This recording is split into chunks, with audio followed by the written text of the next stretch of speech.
No. Not record. Okay, I'll just record it. I should have gotten my reaction to seeing the face reveal immediately. Yeah, I don't think anyone knows. I think the way we talk on the YouTube channels, like in our videos and on the comments, I think people are like, "Oh, these guys know each other. They've known each other forever."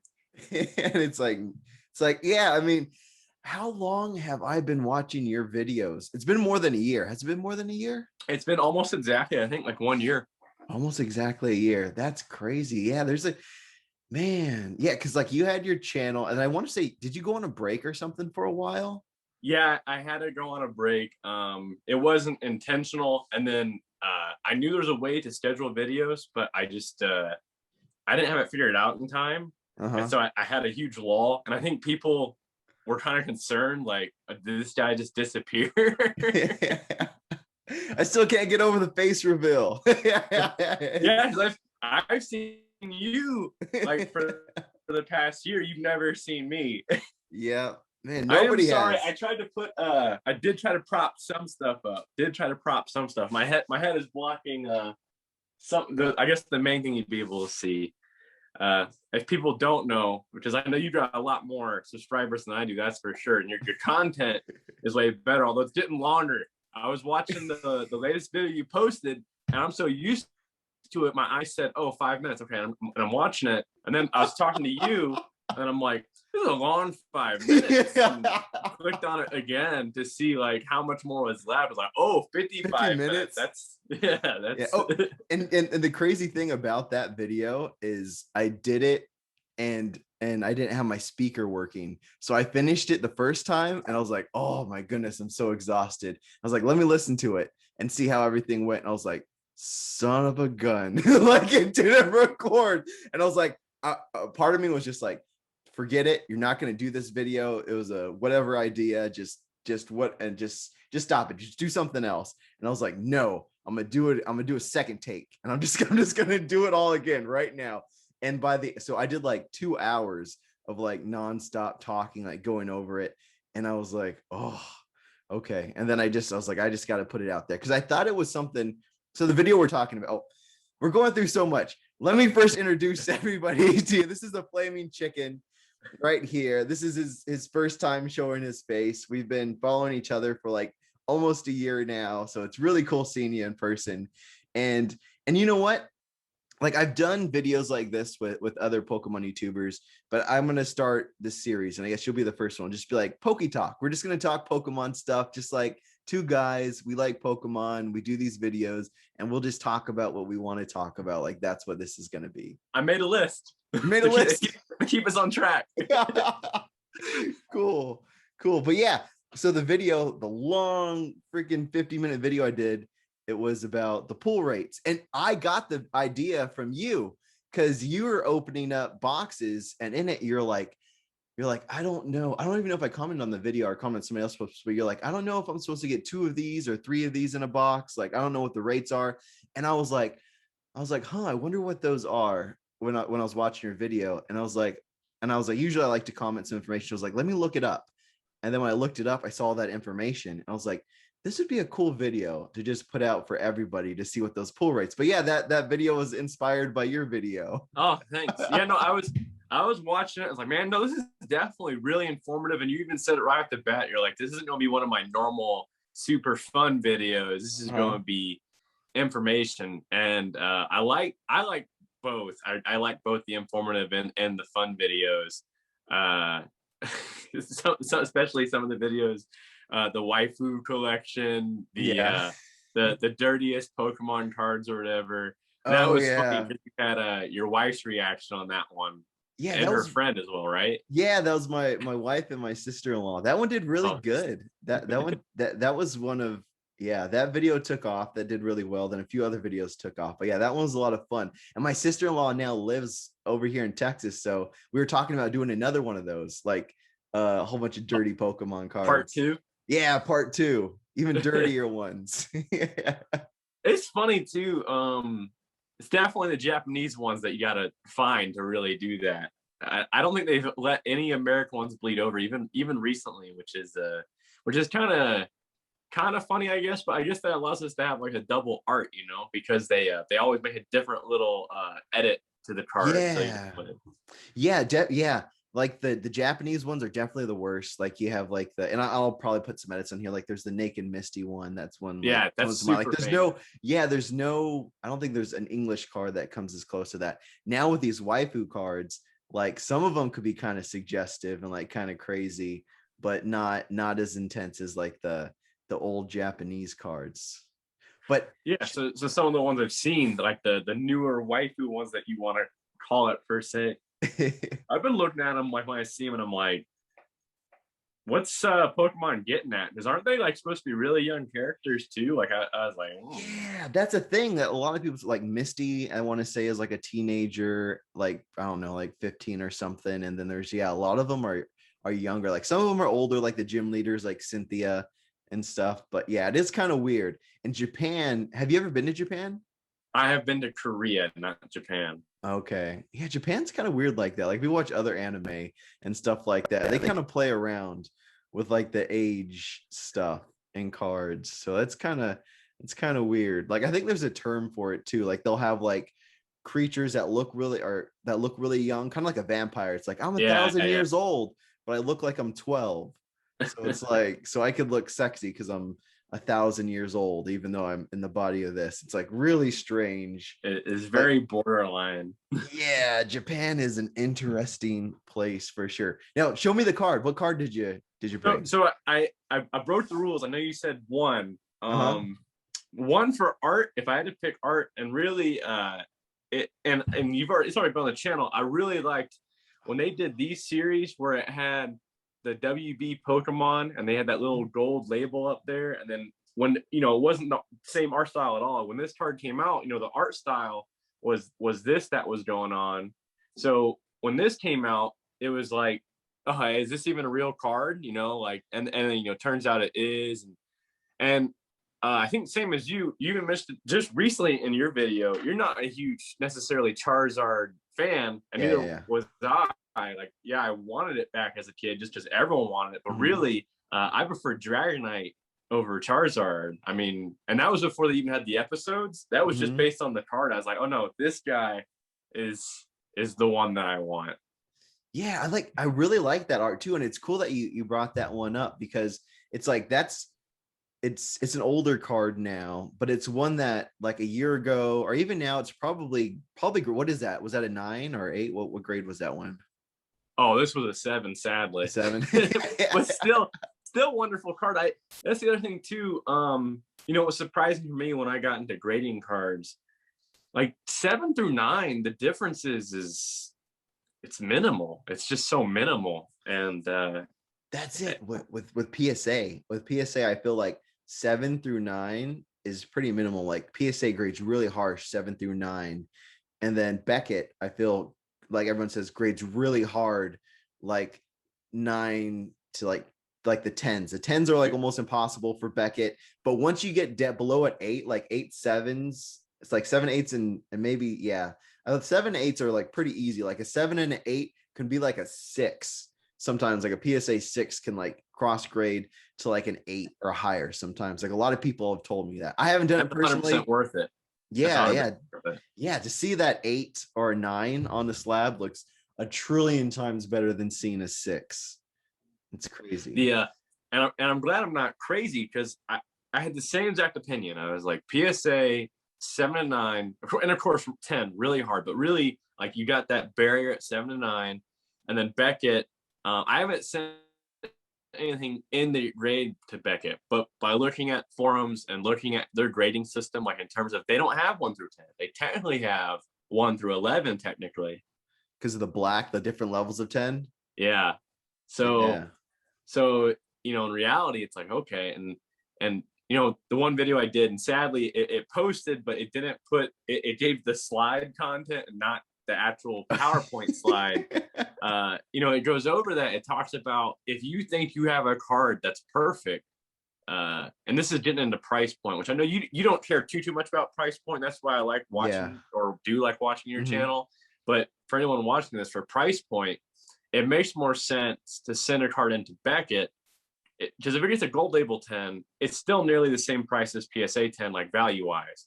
But there's always a chance you'll get a black label 10, Yeah. which you can't get with PSA. But there's that chance if you send to Beckett, you will. Mhm. And so, and then the price point for that, and then the collectability, just to say, oh, I got a black label, blase, blase, blah. Like, Yeah. and I Yeah. think with Beckett, it's so much more just because they were the ones who originally were about Pokemon and their magazine and stuff. Yeah, they had some really awesome magazines. Ooh.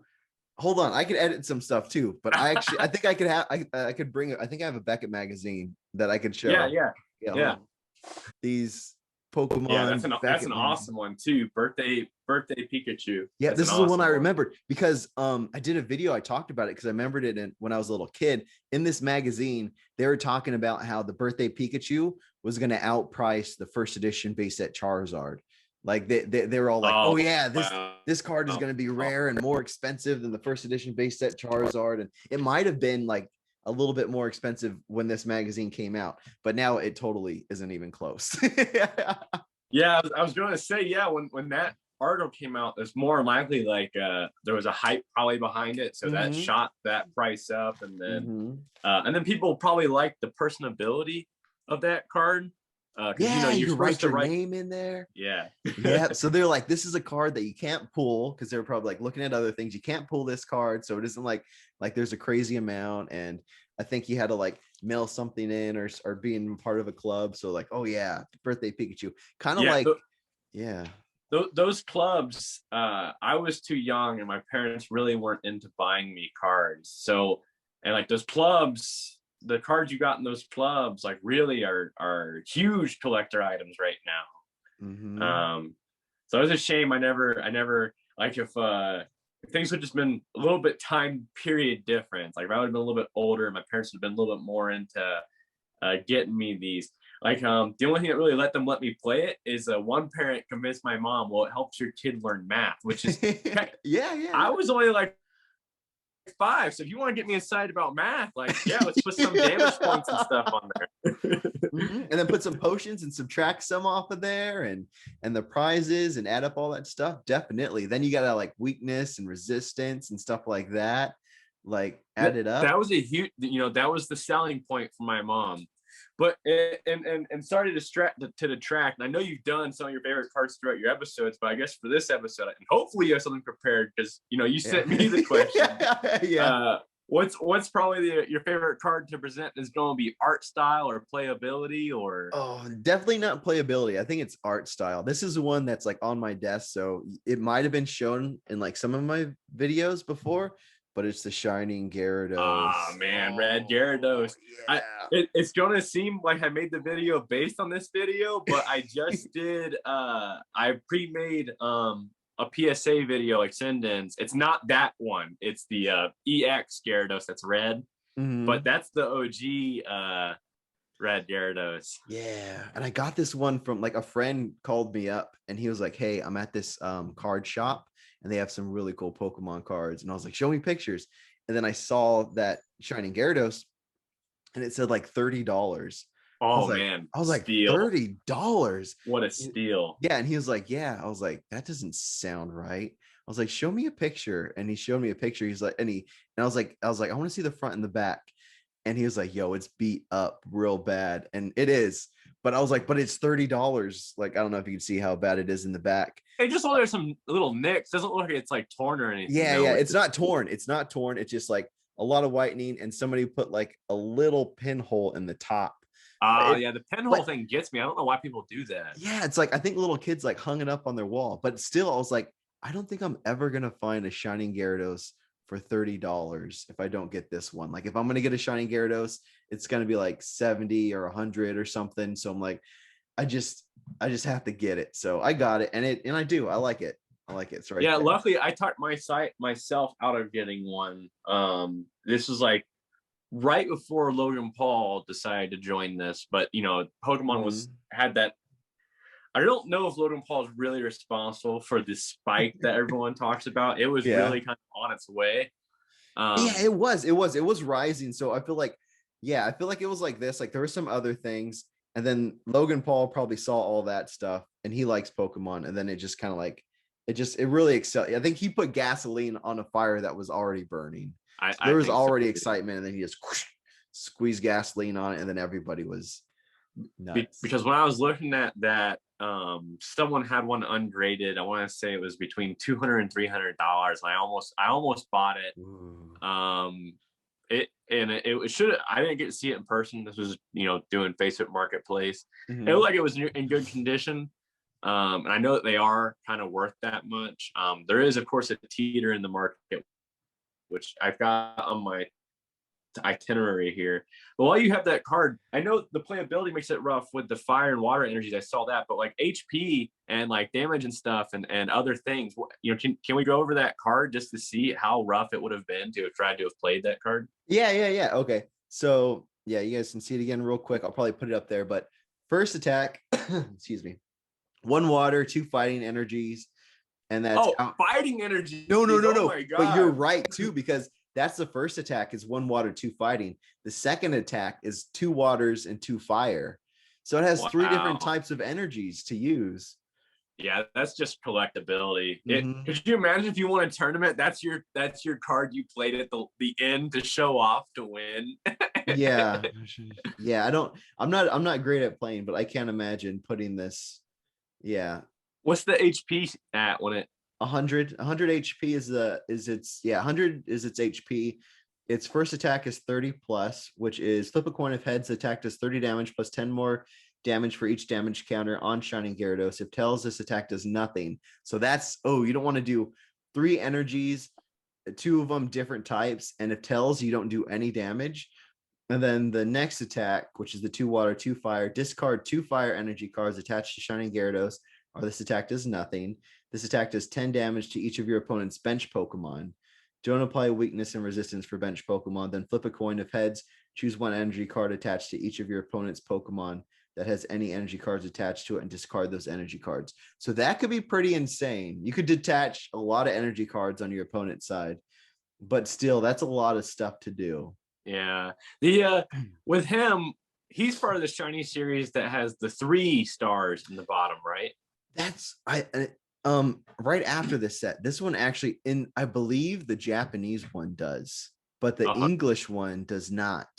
But the Neo series after this series does have the 3 stars. So yeah, I got this one and I really love the 3-star rarity. And I was like, I think my Shining Gyarados has it. And I looked at it, I was like, oh man.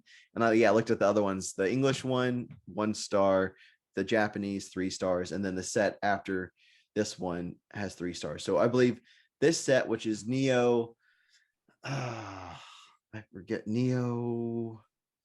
what set it is, because it isn't Neo Gen, it isn't Neo Discovery, it's Neo Destiny. Yeah, I think it's Destiny. I think this is Destiny, and then Revelation was the other one. So yeah, I think this is Destiny, and Destiny only didn't have the triple star. The one after Revelation had the triple star. So I think in this set there's a Shining Gyarados and the Shiny Magikarp. And yeah, I don't have a Shiny Magikarp. Do you have a Shiny Magikarp? I don't. I also, once again, I was actually bidding on a binder. I was bidding on a binder on eBay that was just stacked, absolutely stacked, and it really did look like I was going to get it. Yeah, like I was $1,000 in on this binder. It was a massive binder though. I mean, from the pictures, everything was like near mint for sure. Shinies like just out. I mean, Shiny Magikarp, Shiny Gyarados, Shiny Mewtwo, Shiny Raichu, Shiny. I mean, it was like, man, am I really going to get this for this insane deal? And it wasn't just shiny snow; it was base sets, vintage, Wizard of the Coast cards. And within the last hour, because that's where I was like, oh man, we're in the last hour. I'm still in the lead, and like I got 1,000 on. I think the bid was still like, how eBay works. You put whatever you want. And people snipe things at the end too. They'll go. So I had 1,000 on it. And I think it was only up to 890. So I'm like, there's an hour that left. Still, you'd been like, I am gonna win so hard. Yeah. So I had 1,000 on it, and then within the last like 3 minutes, it went from 890 up to like 3,500, and I'm like, nah, I'm out. Yeah, I was imagining like if he said Shiny Mewtwo, Shiny Gyarados, Shiny Magikarp base sets, I was like, yeah, this is gonna go over $3,000. I was like, if anybody gets this for like 2 or in the 2s, I'm like, that is a win for sure. But some people get lucky that I presume are legitimate bids, just they'll have like 80 to 100 bids on an item, and it will be an item that's worth like a binder supposed to be filled. And sometimes people get lucky; they just happen to catch the bid at the right time when no one's paying attention, and you just gotta go deep. Like it's really sometimes people who don't label things properly, or they don't give it a good eBay title, they might just say like Pokemon binder, and the first picture is it's not an open binder. It's just the closed binder. It's just here, hold on. I'll use this opportunity. It's just per se a closed 1,000 sub giveaway. That's your giveaway. Yeah, I was gonna say that's a giveaway no binder. One goes beyond that picture. yeah. So no one goes beyond that picture sometimes. If you don't have your binder open when you're selling cards on eBay, like people will just skip over the thing. They'll just presume you're wasting time. They're like, oh, the first picture isn't like, if you weren't presenting the best cards on that first picture, you're wasting your time. And you'll find eBay setups like that. The first picture might be like commons, maybe from like Vivid Voltage, like a whole page of commons. And a lot of people will go, whatever. I'll go through every last picture just to see. And then that back picture, all base set Charizards. Yep, nope, I'm big on that. What's the best find? What's the best binder or thing you've ever gotten? Since you have bought a lot of collections. What pops up your head the first? I should have done a video on that. This one wasn't an eBay one. This one was just decent. In terms of, it was a Facebook Marketplace find. Dude apparently had a larger collection, but not with him at the time. I think I've stripped this one of everything that was in it, though, to be honest. So it may not be a good show. Yeah, but you can tell us what was in there if you remember. Oh yeah, so it's empty now. There's some stuff. There's still some small stuff I haven't gotten around to.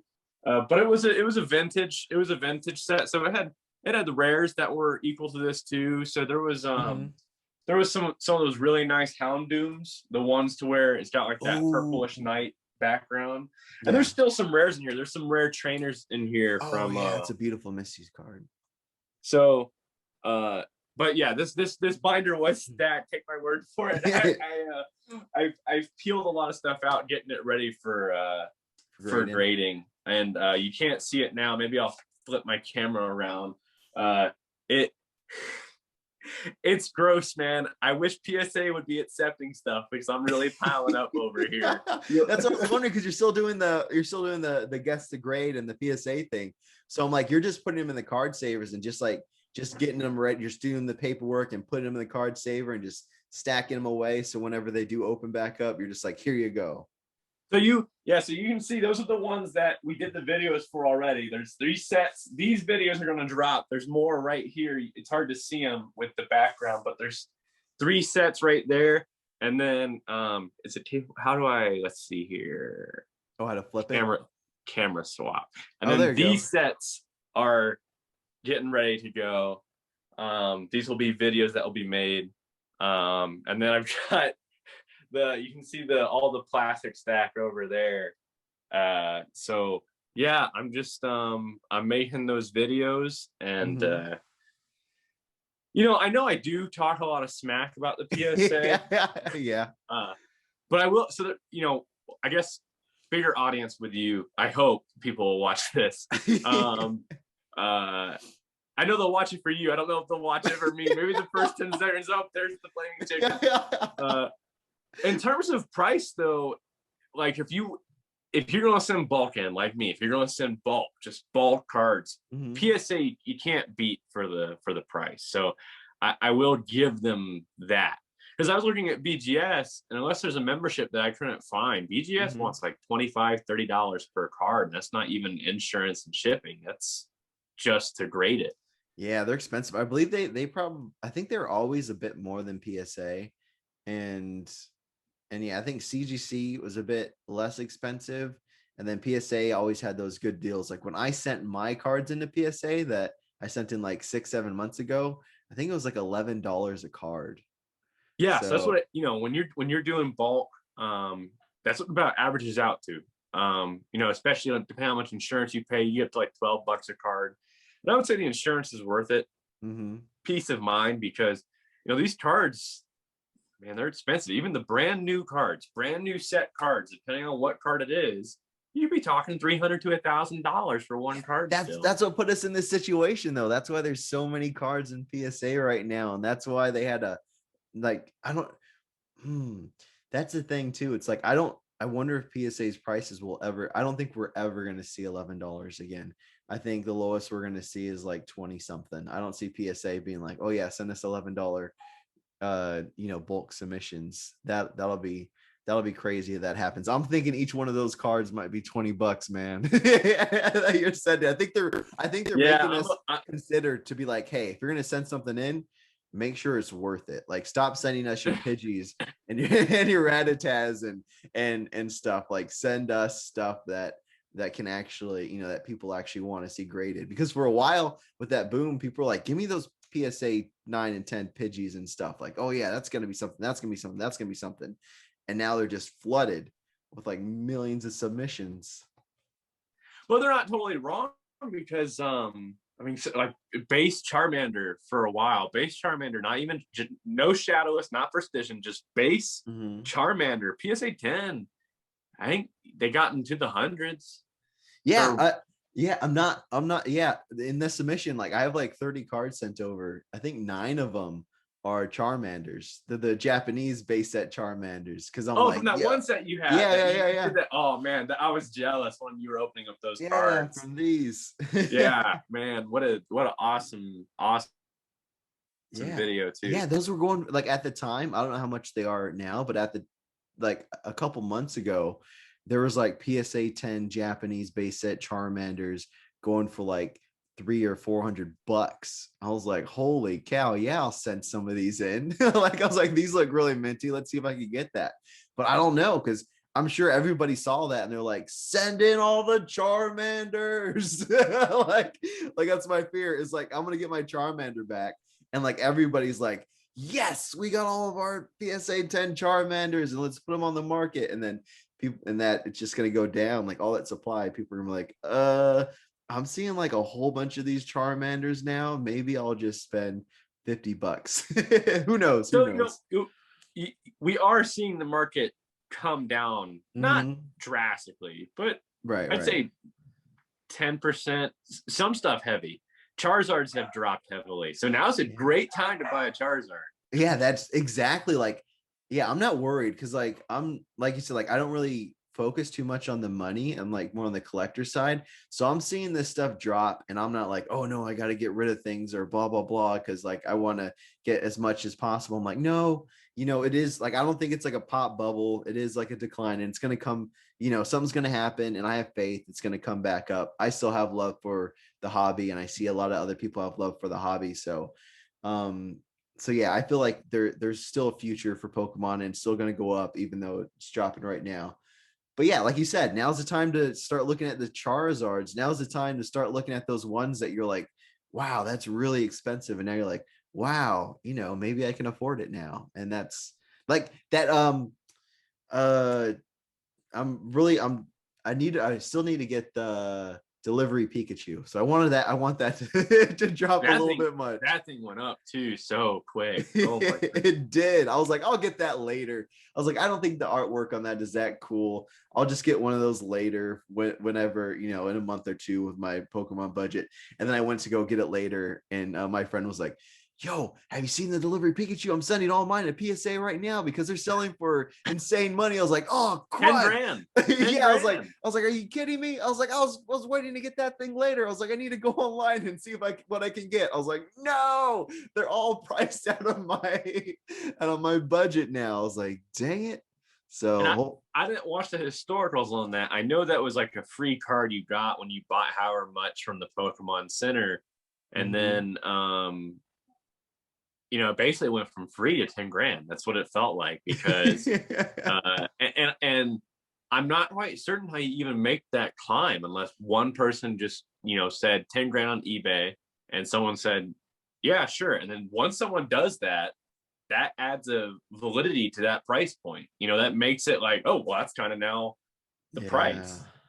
Yeah. Because there was no climb as far as I'm tracking. And it's hard to track every last card, but I'm not tracking it.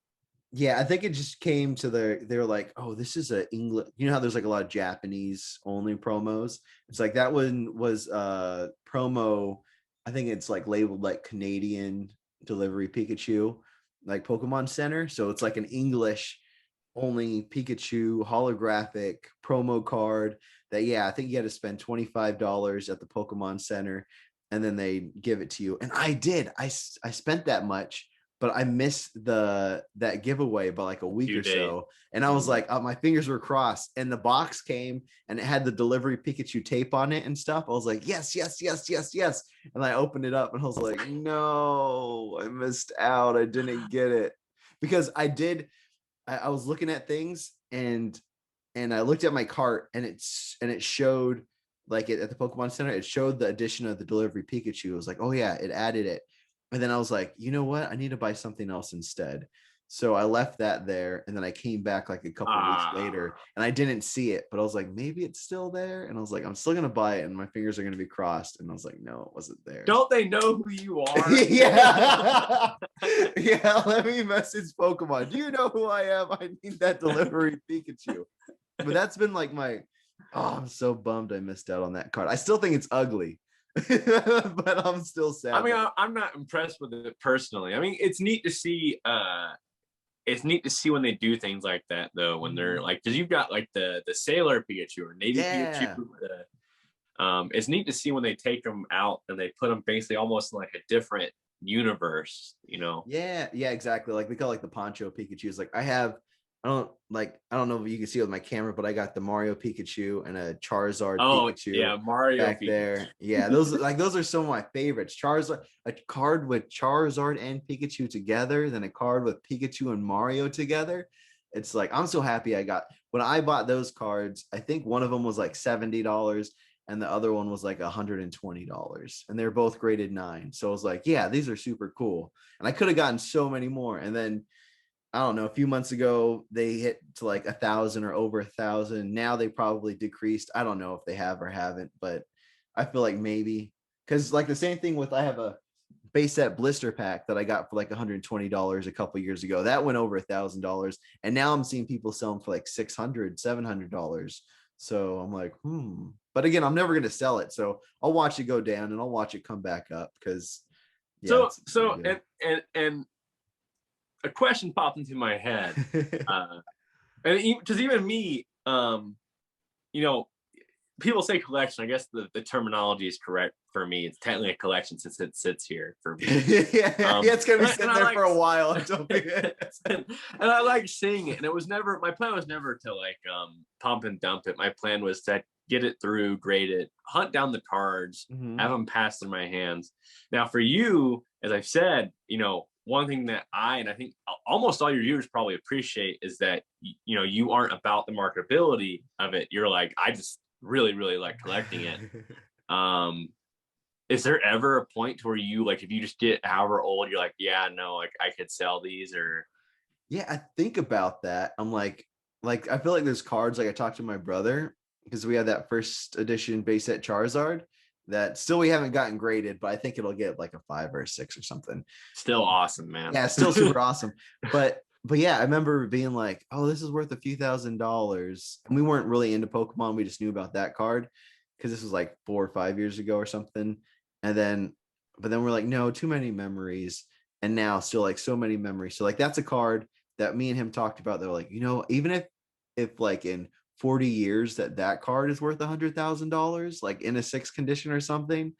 I still can't see us ever selling it. Like maybe if it was like my retirement years. Nah, I don't think so. I think hopefully I'm set up enough in life where I don't have to sell it. If it were to drastically change my life, maybe, but I don't know. It's so hard. The only card that I did sell that was worth something was a PSA 10 Poncho Pikachu. It was the Team Skull Pikachu. And I sold it because it was crazy because I did a video like a year ago of my whole Pikachu collection. And it was with my Screaming Pikachu, my Mario Pikachu, like plenty of first edition Pikachus, birthday Pikachus, like crazy other Japanese promo Pikachus, and this was 2 years ago. The whole thing combined was like $720. And that was with that PSA 10 Pikachu too. Everything together, $720. Awesome price. Yeah. 8 months later, that one card, PSA 10, was valued at over $720. And I didn't even like it. It was a 10, and it was worth more than my Mario Pikachu. It was worth more than my Charizard Pikachu. And I was looking at it and I was like, I don't really care about this card. And it is worth, like, I could get some really cool things for $720, or I can keep this Pikachu card that I just kind of like. I was like, but I would love $720 way more. So I was like, I'm selling it. And I did. And I got like $720 for it. And I was happy with that. And I look at all my cards and I'm like, I don't know what the price is for that Mario Pikachu that I would sell it. Like, I think I would have to get a motorcycle. Like, if I could get a motorcycle I want for that Pikachu, then maybe. So if they're like $7,000 for the Mario Pikachu, then I think about it, because I'd be like, if I sold it, there's no way I'd be able to afford to get it again. So it is like straight up trading this for something else that I'd really like. And the only thing I could think of is like maybe a motorcycle, but still, I don't know. I don't know if 7,000 is the price or not. It's hard because it's, Cat's been out of the bag for probably the past 5 years, but especially last two. Pokemon, it's all appreciating assets. It's not depreciating assets. So it's hard even. And like, my plan is, as I sell them, to roll it and continue to find those collections and just have them continue to flow through here and basically preserve them, because if you don't have them in a penny sleeve and top loader, if you've got them in a binder, they're still wearing out. And if you don't have them, in some slabs, then like it's still the air. Something could happen. Yep. Yeah. And that's the thing that gets, like, I like seeing the stuff that you do and like trading up, like getting these graded and then getting something better. Like East Coast Poke Hunters does that really well. And like Jay Scotty son, I want to do that so bad, but it's so hard. And I've tried to do it like multiple times, where I remember I'd go onto eBay. I'm like, I'm going to find good deals on things. And I remember finding like the Dragonite GV promo for like 20 or 30 bucks. Like, oh yeah, I could sell this for like 50 bucks. I've been seeing them go. So it's like, let me grab this and let me grab something else. And then they come and I'm like, I don't want to sell these. I was like, these are now my collection. It's so hard to get rid of them. And I have it. And then I was like, okay, let me start over again.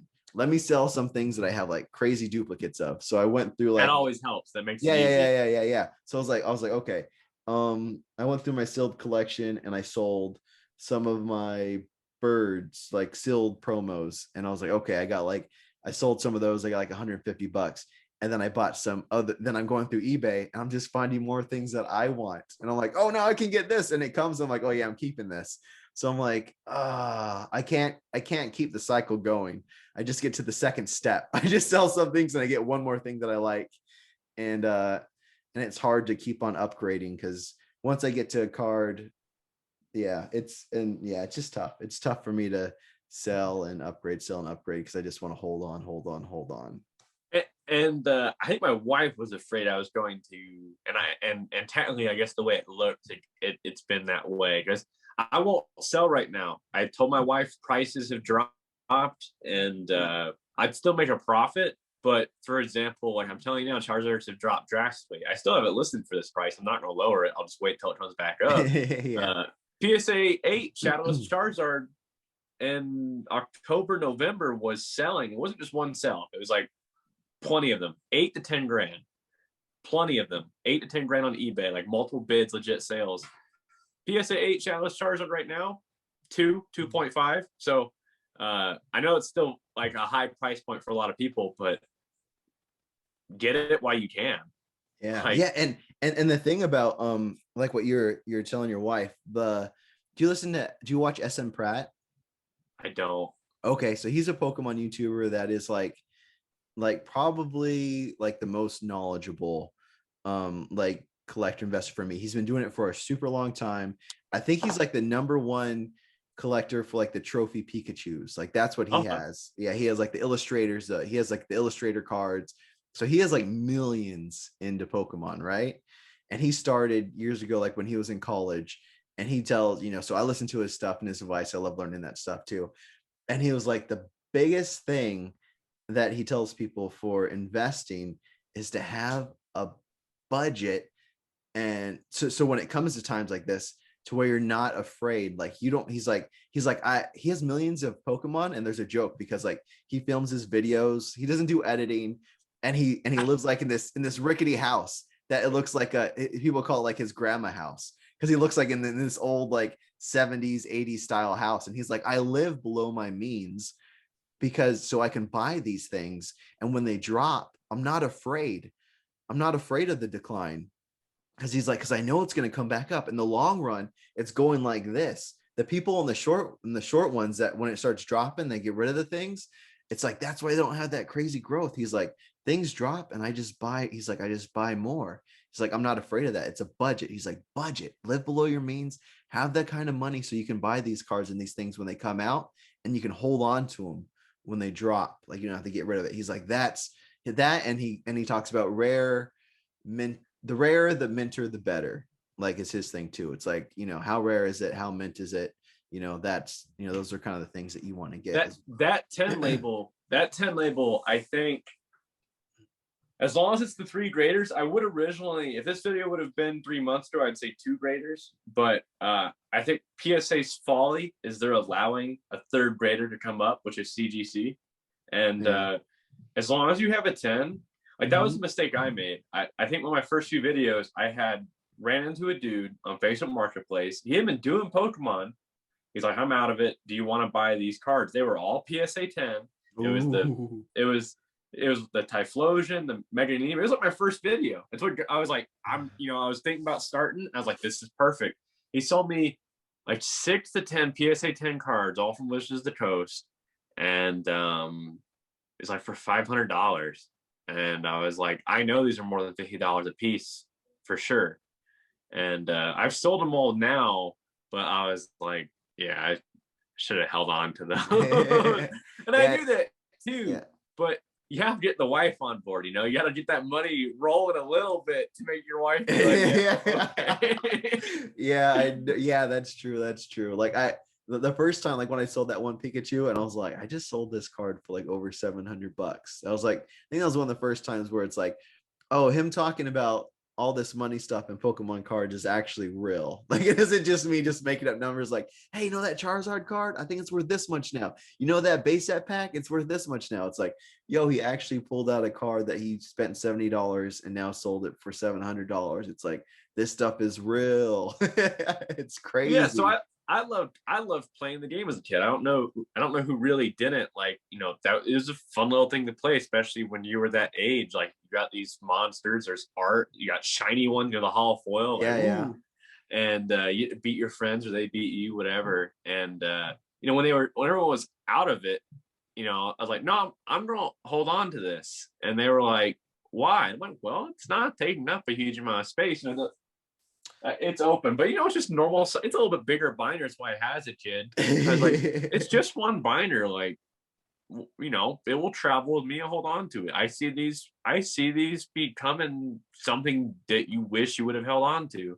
I was a kid when I said that, and I had to fight the haters. I had to fight my parents over it. I'm not like, I'd be like, no, this is doubters, just tons of doubt constantly, and it's hard because as a kid you don't have a lot of money anyways. So it's like, yeah, I was getting back into it, and I was buying the E-Series just came out.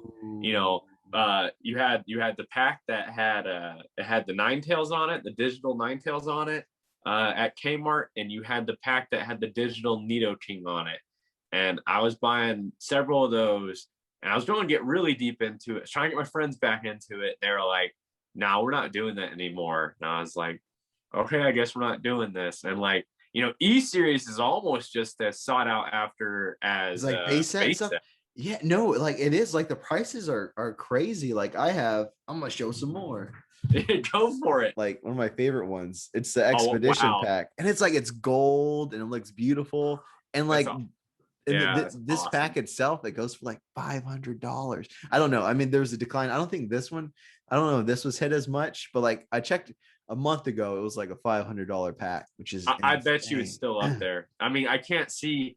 E Series is one that I can't see dropping just because. They're so And a rare. It's lot, like actual rarity. It's like yeah. So actual. people don't know why, So, or I'd say a lot of people don't know why, and I didn't know for a while, because you think base set is the king, and base set is like the king, but really, E Series is up there. If no one's tracking, that's the last of the Wizards of the Coast, and the print run was very short. Yeah. So, and I would argue Pokemon had a decline in popularity because it was my age group and we were getting older. So, that's why I said, I was trying to get back into it. I think I was 11 at the time when E Series came out.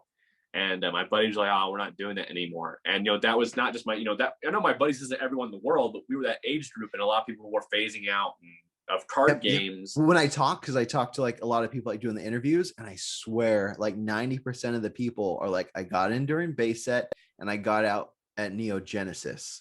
And like, so I feel like those are like the big ones. So like after Neo Genesis, it's like so rare to find, like a lot of those cards, like the later Neos and then the Expedition ones. Looks like that's when Pokemon was kind of really dying off.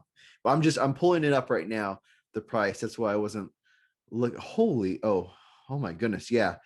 I think you're right. The price is still $5,000. no. Maybe I will sell it. Yeah, here's an unweighed. Like I don't think you could see it or not, but yeah, 566. And then there was a blister pack that 1,700. I was like, what? Oh, it's an air blister pack. Okay. So, but yeah, still it didn't go down. It's it's this still is my over ignorance. 500. Why are the blister packs so much? What is there a guaranteed pull in a blister pack? No. It's harder to weigh. So it's like, people are like, oh, if it's unweighed, it's really light. So if you get a blister pack, it's a lot harder not to weigh. It's also kept nicer inside the blister. So if you wanted to take it out of the blister for whatever reason and actually grade it, it's an easy, people say that's an easier one to get a 10 if you wanted to grade it, or if you just want to display it, it's a nicer, it's in that nice thing to display. So it just has those extra things. Harder to weigh, can grade if you wanted to take it out, as a likely, hopefully 10. And as a blister itself, it just looks nice as a display item. So that's why blisters usually go for a bit more. Okay. Yeah, I don't know what the blister is on that one part you said. Like it makes sense, but definitely not if it's a blister that's been in stores because kids shake them up. Oh yeah, that's true. But a lot of people, like when they have these blisters now, usually see them like the person bought a box, like a case. So they open up the case and look really nice. And the condition really means a lot too. So if you look at the blisters, you can look at the condition of the pack inside, and you can look at the condition of the cardboard. Like the cardboard on my base set looks pristine. It came out of the box, the original box. The guy brought the box over to me and he was like, pick whatever one you want, man. Like he had like 2 boxes of these base set blisters. And I was like, oh my goodness. And I'm so bummed. I wanted to get a Blastoise one because he showed me that. I went into his card shop and I was like, hey, do you have any WotC packs?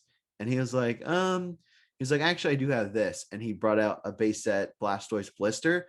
And I remember holding it and like my hands were shaking. I was like, oh my goodness. And that's all I was thinking about. And he was like, you want one of these? And I was like, yeah. I was like, do you have a Charizard one? He's like, yeah. I think he had it like in his safe. He's like, I could bring it over tomorrow.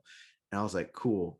So that night I was just like going over the memory of me holding that Blastoise blister and then just thinking about the Charizard one. And then I woke up super early and I got to the card shop and he gave me his card and I called him. I was like, yo man, I'm here. He's like, I'm on my way. And then he was like, here are the boxes. And he just like showed me all these blisters. And I was like, oh my goodness. He's like, pick whatever one you want. And I was just looking at the Venusaur, the Blastoise, the Charizard. And then I was like, I have to get the Charizard. And then, yeah. And then I tried to get a Blastoise later on, like a few months, because those are still expensive. It was like $140 when I got it. I was like, I got to get the Blastoise now. And I found one on eBay for like $80 because this was years ago. And I was like, all right, I'm going to get it. And I bought it. I won the bid for like $80.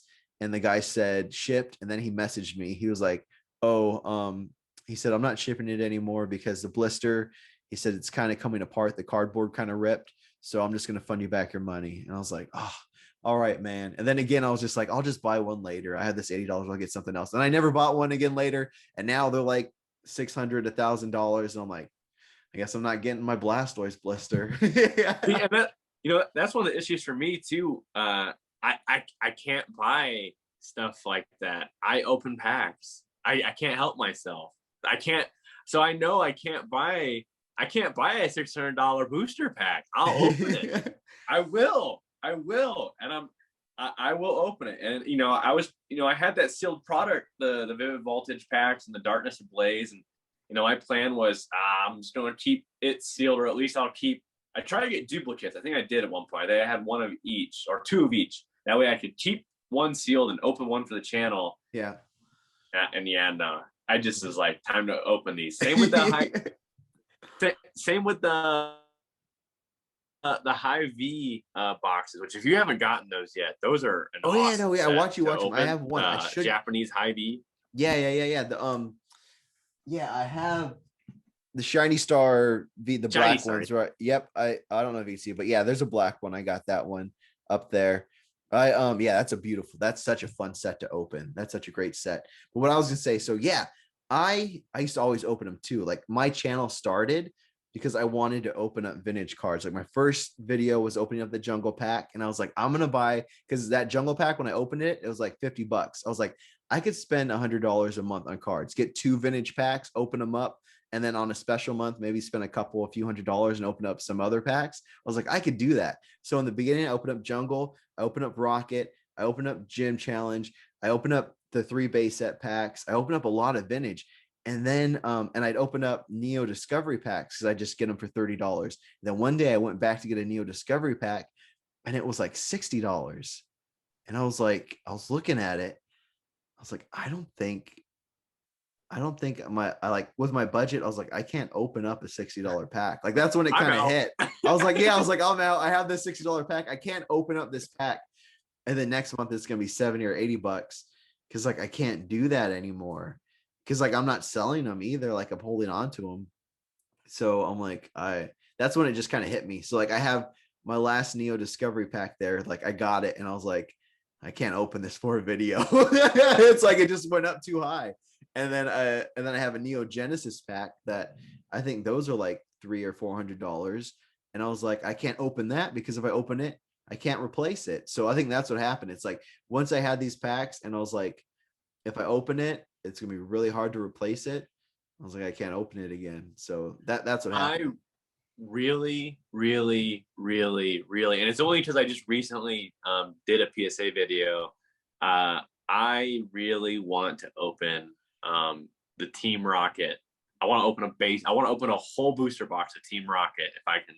Yeah, I am going to, not tomorrow, but Sunday. I'm meeting somebody at his place who has a sealed Team Rocket. I think it's a Team Rocket first edition booster box. A little bit out of my price range. I know, mine too. I'm not going to be able to buy it, but I held on to one because I went to a card shop and he had a sealed first edition Team Rocket box, so I held on to that. And then I talked to this Facebook group in Houston. I'm like, yo, I make these videos. Let me know if you want to share your collection. And then like people hit me up. And then this guy hit me up. He was like, hey, you want to meet up? I was like, yeah, meet me up over here. He was like, my stuff is kind of expensive. I don't really want to take it out somewhere. He's like, could you come over and see me?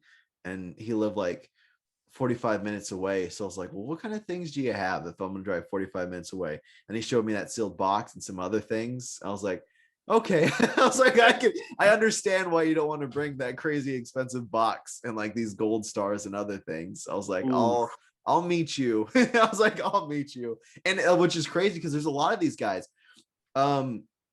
If I finish, I was going to edit a video tonight. I'm almost done editing it, but I met another guy who was a manager at a card shop and who wants to own his own card shop in a little bit.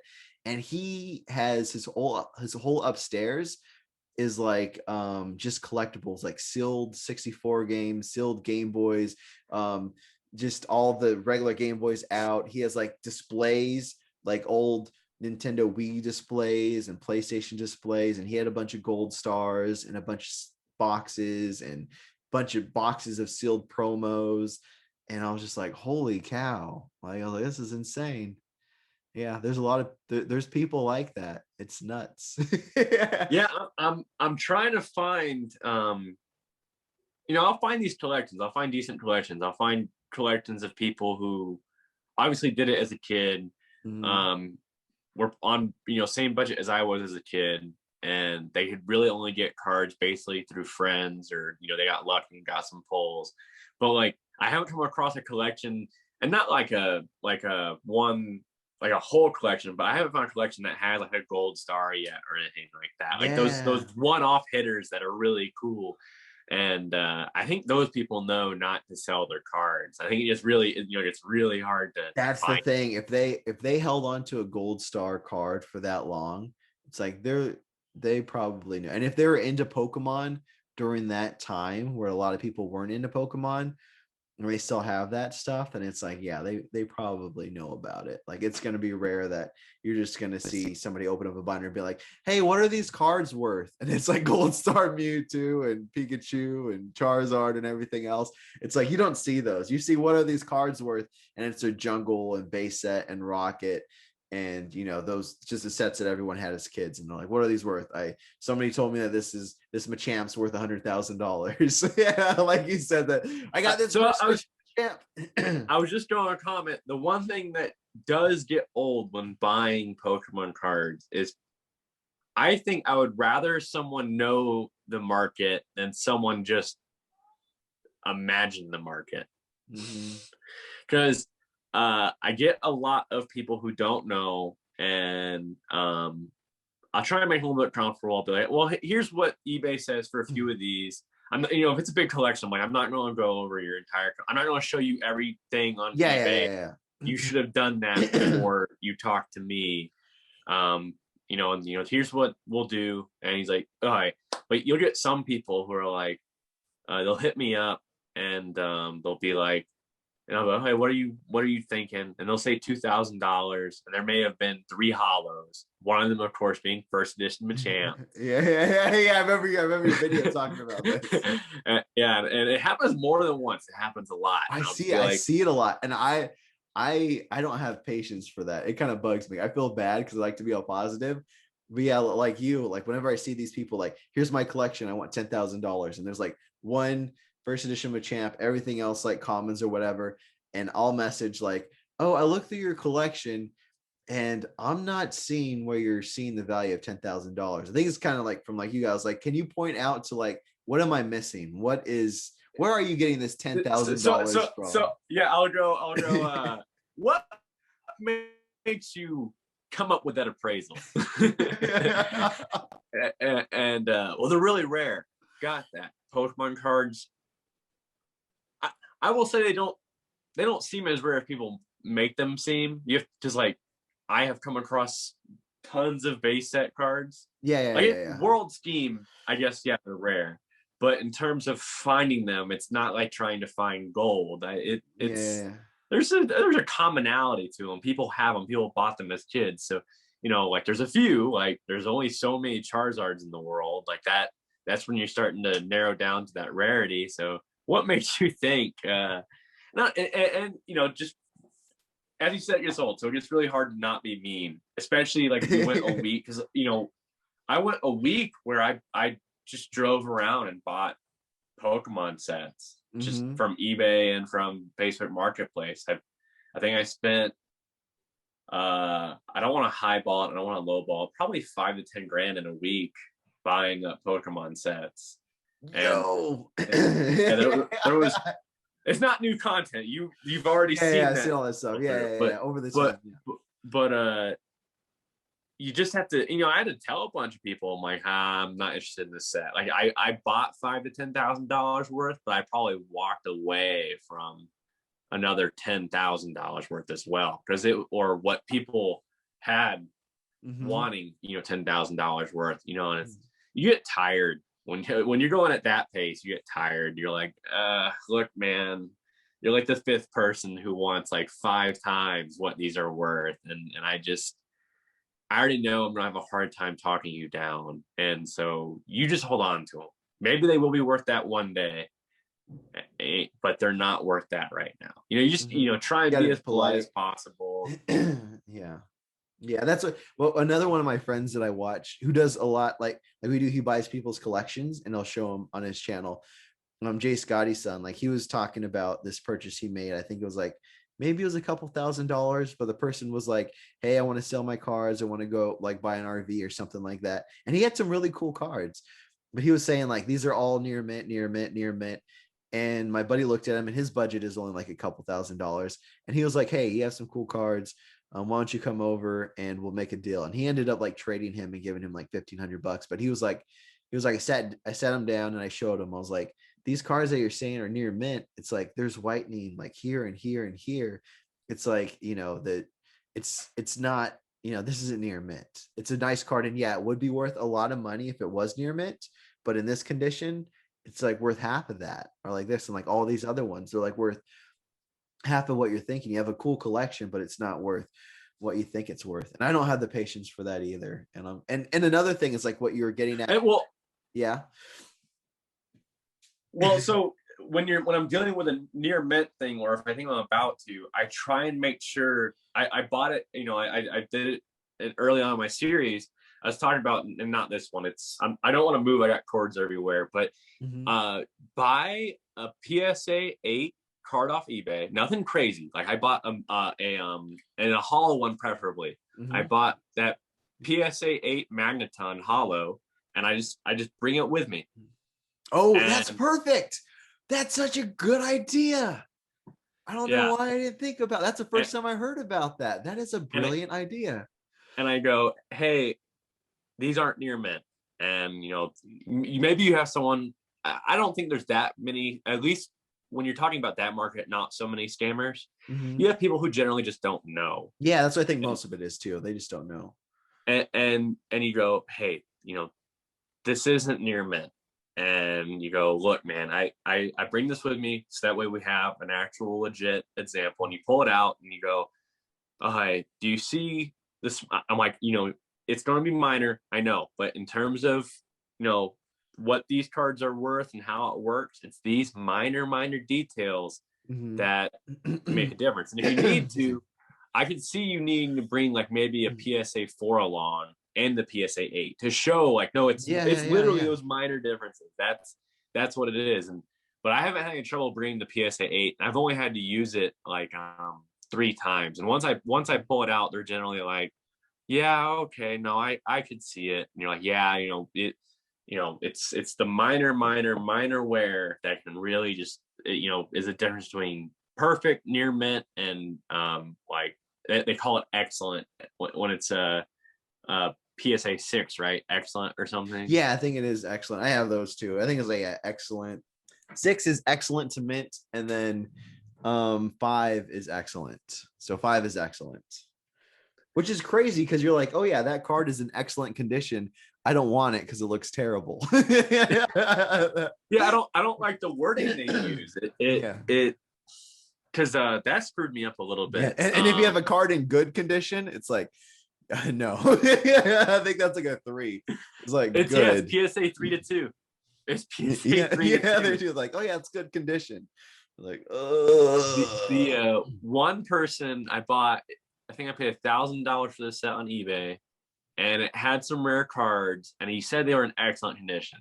And all the wording made me believe that this wasn't a collector. After I got it, I was expecting to be near mint because of the word excellent. And then I was like, these are not in excellent condition. And I hit him up, and the person was like, he or she seemed genuine. I no idea who the person was, just eBay conversation.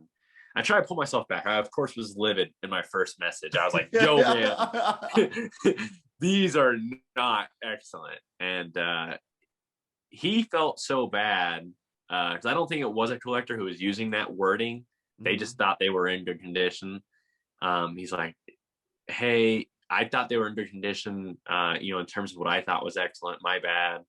I was like, oh, hey, yeah, I don't feel like sending them back. It's near value. It's whatever. And he was so nice about it. This is what makes me extra believe that he wasn't trying to scam anybody. He's like, I got some modern cards and a binder. I'll send those your way as well. And I was like, oh, hey.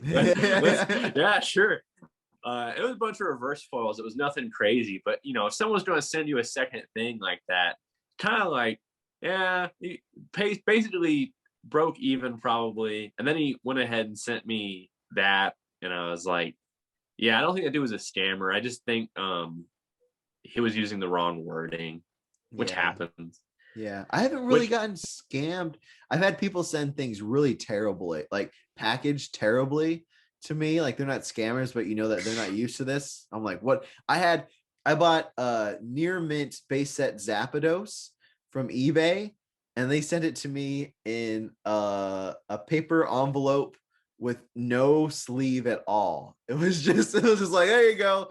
Just lick the envelope, put the card in there, and sent it. And I was like, what is this? I was like, what did I order that would come in a paper envelope? I was like, all I ordered was a base set Zap. I was like, it can't be that. I was like, you're let like me give sitting there waving it too. yeah, Like yeah. this, I was like, what is this? And I opened it on camera because like this better not be my freaking near mint base set Zapdos. And I opened it up and it was like bent and stuff. And I sent the message. I was like, yo, this isn't how you send a card. I was so upset. And then he gave me like half of the money for the card and was like, I was like, you could, it's like, if you want to, you can hold on till I'll give you a refund or you could send it all back. I was like, just send me half of it and whatever. But I was like, That's please don't, it's like, please don't do that to anybody else. Like, please don't send a card like that to anybody else.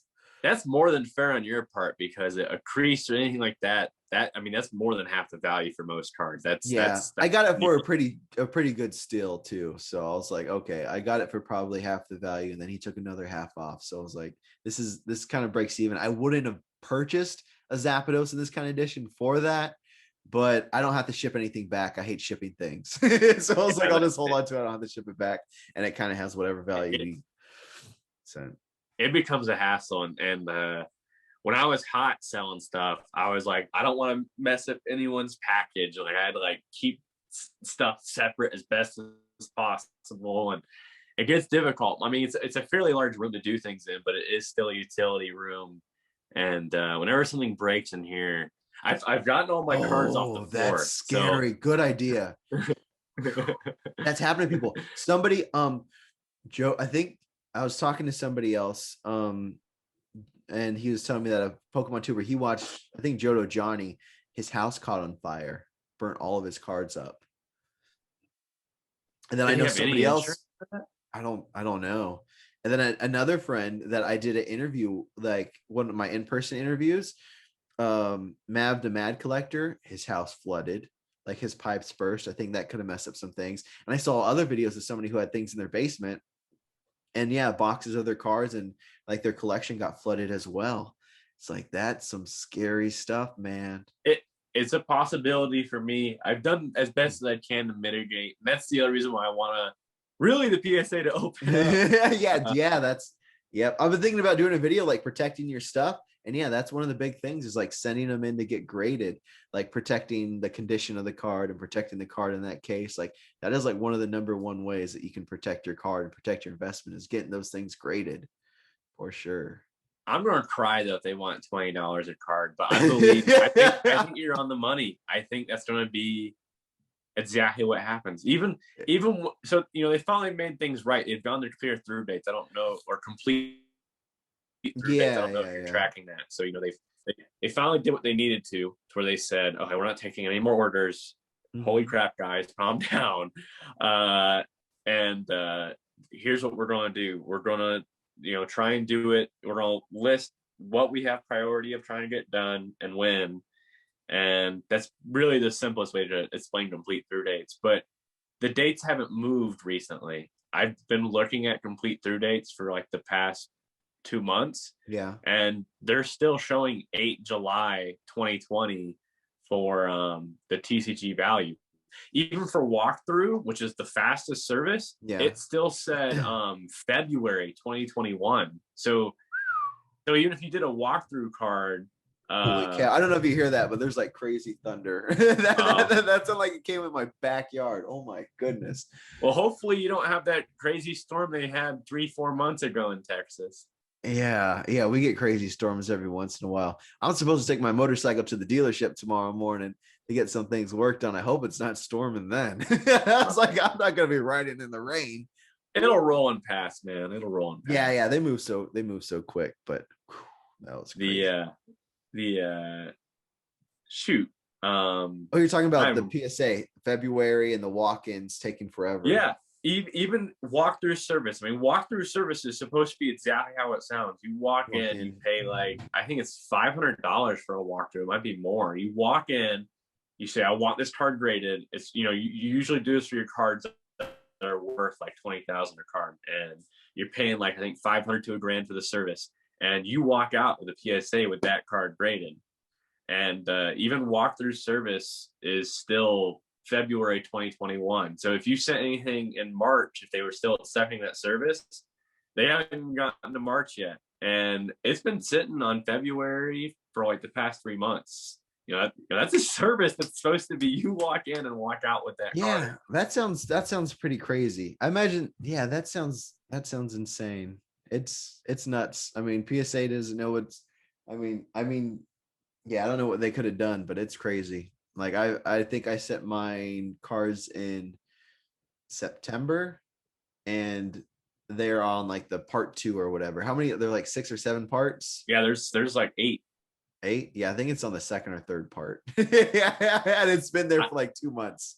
I still have 120 cards at PSA that I was hoping to see at least 20 of them by this month, next month, with the new clear through dates. Just once Mhm. they released complete through dates, they were cooking. It was like, oh man, they're doing it. They're sending cards back. Yeah. and and then they haven't moved.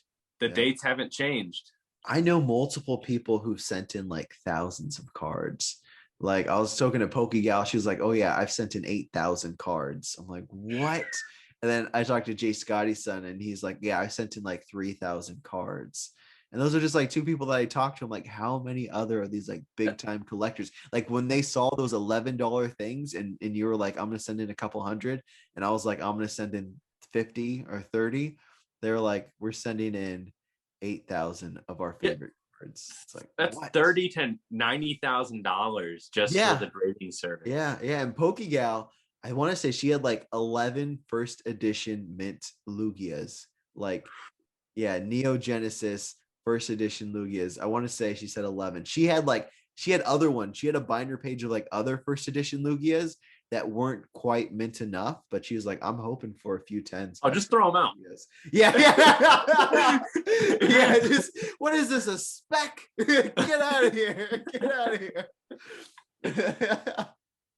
But yeah, it's like there's like other levels of collections, and there's my level of collections, there's your level of collection, and then there's these people sending in their 21st edition Lugias and everything else. And I'm like, what? Like, Yeah. I didn't know you guys existed. And they're like, oh yeah, they're like, we like when you decided to stop at like E series, like after doing the E series, like I stopped at Genesis, you stopped around E series. There's other people who are like, we never stopped. And then and they're just like, I just kept on getting more money and then liking Pokemon more and buying more of it. I got back in like 2016, and that's why I was able to get some like cool things because I was like, oh yeah, this is cool, and I could buy this $100 thing and I'll hold on to it, and now it's worth $1,000.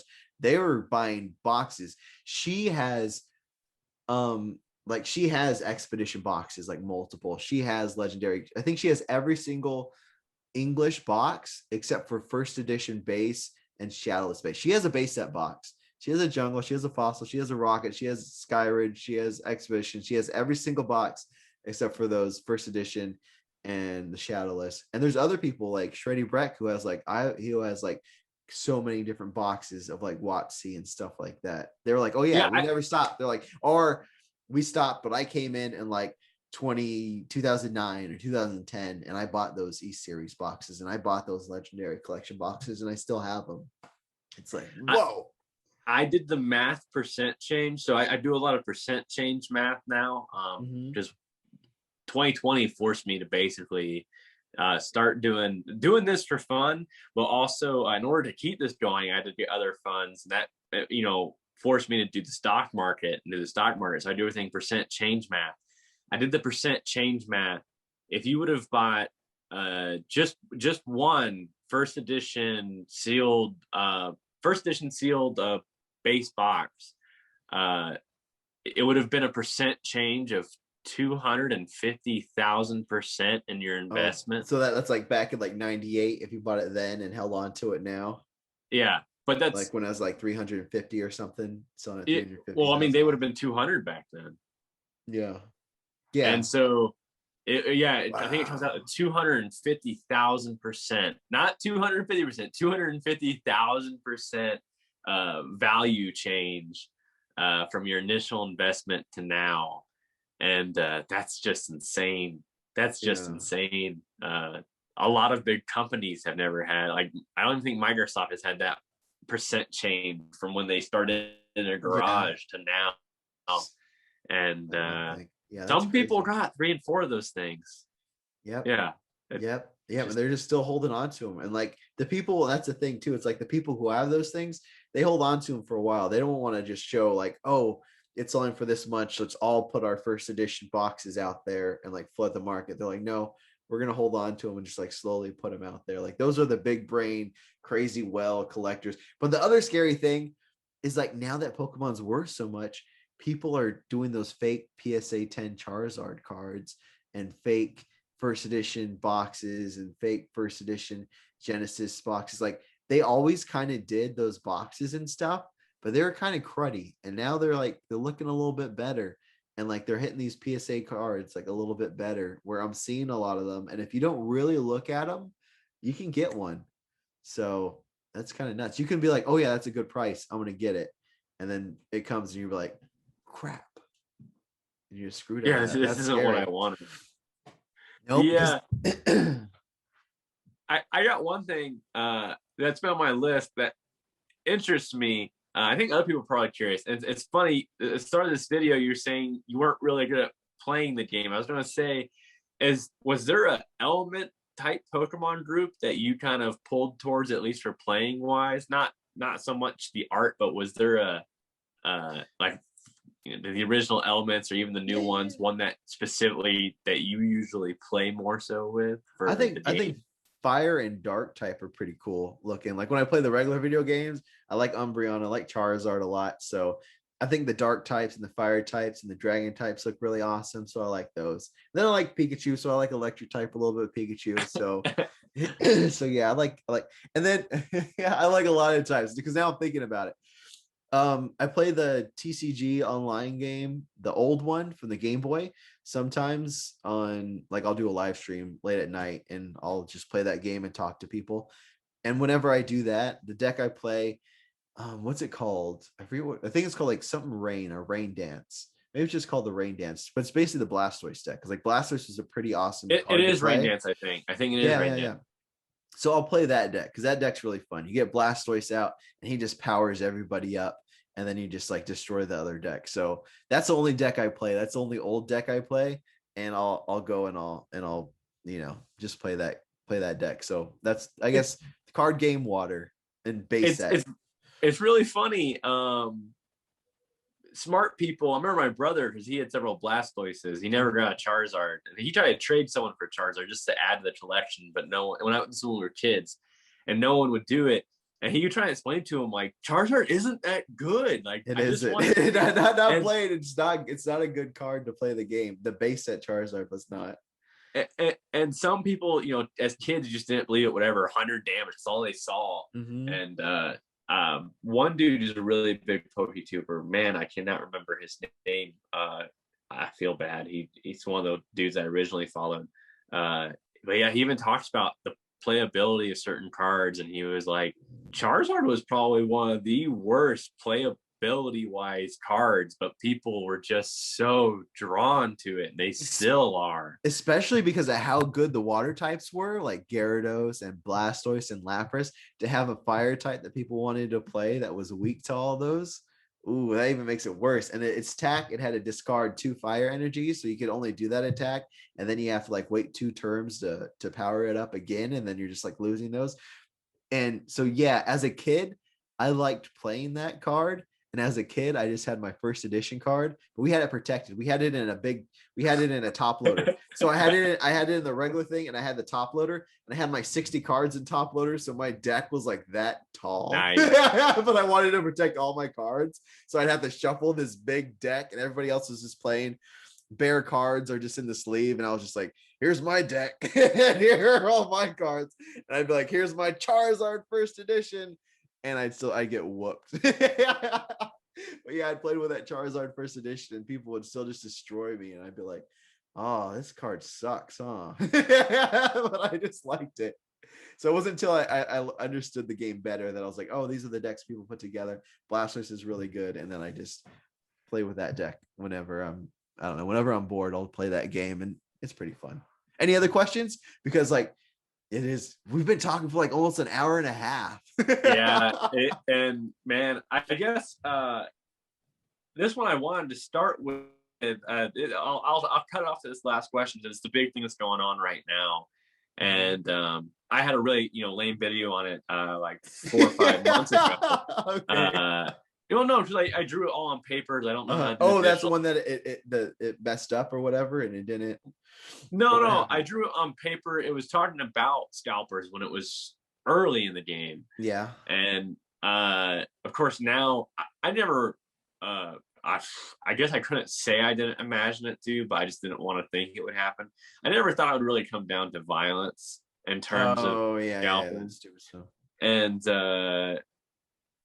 I want to talk about possibly how to resolve this. And I think I don't want to give those big stores a way out. I think Walmart and Target have been completely aware of the situation for a while. I'm not trying to go battle with Target and Walmart, but I think they've been aware of the situation for a while. Obviously, recently they've been forced to address it.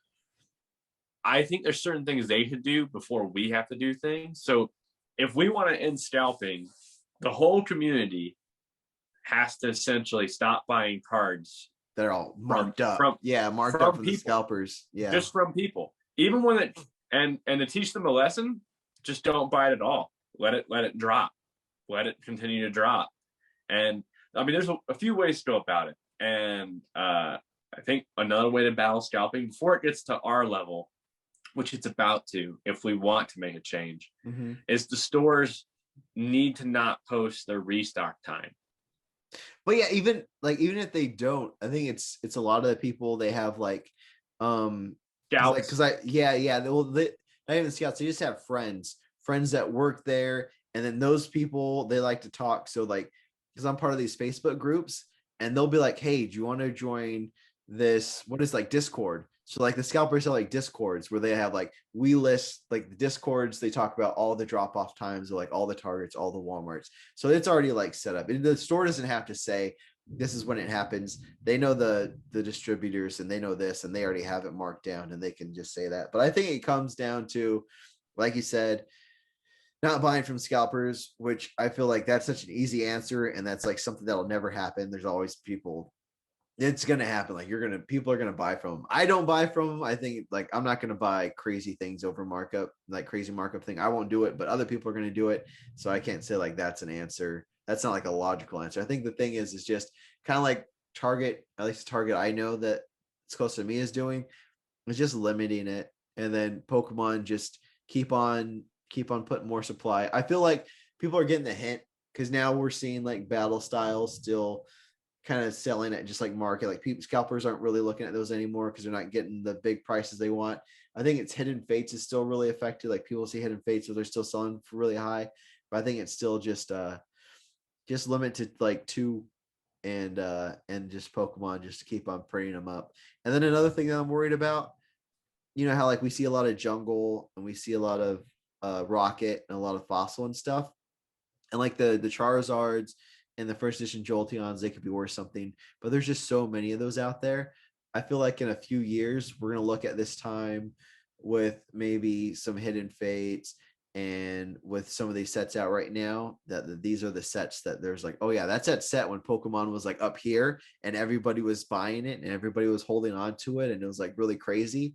Like I feel like these sets that we're looking at are just going to be the sets that we're just going to be like, oh, those are kind of junk sets. Like I want to find those expedition sets. I want to find these other sets. Like I don't care about Champions Path. I don't care about this. I don't care about that. That's like, hilarious. I don't care about Champions Path. That's hilarious. Yeah. It's like, yeah, that's what we're going to be looking at. We're like, oh yeah, Champions Path came out during the Logan Paul thing. Everybody and everyone's grandma was buying those packs and holding on to them.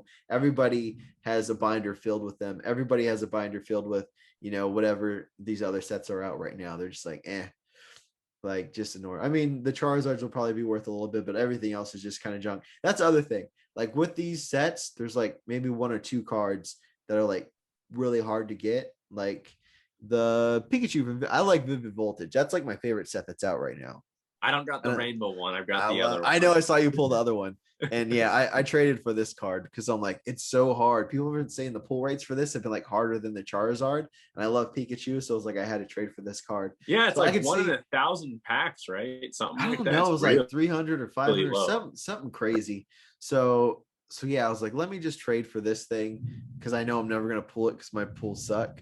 And yeah, so I could see like the Charizards being worth a bit something, but everything else is just going to be kind of, in my opinion, it's probably just going to be like, oh yeah, everybody and their mom was buying at this time. Every store was kind of filled. Pokemon was trying to keep their stock up. Everyone was buying it so quick. Everyone was holding on to the sealed stuff. Everyone was doing everything to those things. So I feel like they're just going to be like, next. It's always nice to see that someone else's pulls suck as well. Because I watch these other YouTubers and I'm like, either we have the worst luck or that's why I don't open up a lot of things on my channel either. It's like I can't afford to open a lot of things. And when I do open up things, unless if you go to like my original videos, I only open up 1 rocket pack, I think 1 or 2, and I got the Charizard. Like, and then I opened up 1 jungle pack and I got the Jolteon. It was an error. Misprint Jolteon. Yeah, Misprint. I opened up 3 base set packs and I got 2 holos, a Zapdos and a Venusaur. I opened up like whenever I open up vintage packs, vintage crazy. Yeah, vintage Pokemon. I get crazy bangers. I open up this modern stuff and I get nothing. It's like so rare that I get something good. My brother would pull nice things, but my brother, it's hard for him to get here. So vintage Pokemon 100 Brothers, it's just me. It's really just been like me for the last 9 months. Really, my brother would come every once in a while. But yeah, but as you said, COVID really did kind of make doing things like that really difficult. And you were one of the original people too it was a COVID relief fund, right? I remember. Oh yeah, that's so crazy. Yeah, I was thinking about that. That's it. Yeah, COVID was so, I mean, it's like still going on. It's been like over a year and my channel hasn't even been up for 2 years. So it's like looking back at that video when I had like 400 or 500 subscribers and like doing that, wearing a mask and doing that COVID relief thing or like doing that little charity thing. It's like, yeah, wow, that's crazy. That's crazy, man. All right. Well, I better head out because I'm going to try to do something. But this is really awesome. We could definitely do more of these too, man. Oh, we hit maybe like, I know it's inclusive, but we hit like 2 of these topics and there's still like 10 to cover. Yeah. I'll send you the video. Like, I'll send you the video so you can put it up whenever. And then I'll probably put it up maybe like beginning of next week or Friday or something. But yeah. Oh no, I'm just gonna let you post it and I'll just download it from there and let it run for you for a little bit. And okay, I think it helps a little bit. I think a lot of people, especially with my name, they probably presume I'm kind of trolling, but like the name is for fun. You know? Yeah. And I hope this adds a little bit more validity to that's not the case. And there's an actual person. Into that camera. I just for me just trying to push the cards, and also I don't have a good studio setup and stuff, so you know I'll just use this last 10 seconds to say that's why I don't do that. I just you know, I just got my iPhone. I just use it as the camera and speaker and stuff. And the only reason I want to do a headset, but I was afraid I'd run out of batteries. I knew we'd be doing this for a while, so I'm just hooked up to a charger, so I didn't want to. Yeah. So hopefully, I got my whole set. Like this headset, it doesn't really. I mean, I guess it'll make. I don't know if there'll be an echo, or I could just hear it better. I feel like all special adult with this setup. It's mainly just for me. But all right, we'll let everybody go. Thank you guys so much for watching. Check out the Flaming Chicken on his channel. He's like one of my favorite channels, and I know I like plug his stuff a bunch. But but the coolest thing about him is like like you saw those cards back there. You go through all the cards. You had that guess the grade. He sends all these things off to PSA. Then they come back. Like we're still waiting for some more cards to come back, like that over 100 ones to come back. And we look at the grades. And you've been doing some openings, so it's just different kind of Pokemon stuff. And I really enjoy smaller YouTube channels like myself, and you can communicate to you and you answer back. And it's just like it's a better relationship than like with the Leonhards and Rule Breaking 8 and everything, where there's not that kind of you can't really have that kind of relationship with those channels. So yeah. So yeah, definitely check out Flaming Chicken. And if you like this thing, subscribe to me, hit the like, notification bell, all that stuff. We'll see you guys later. All right. Bye. Man. All Bye. right.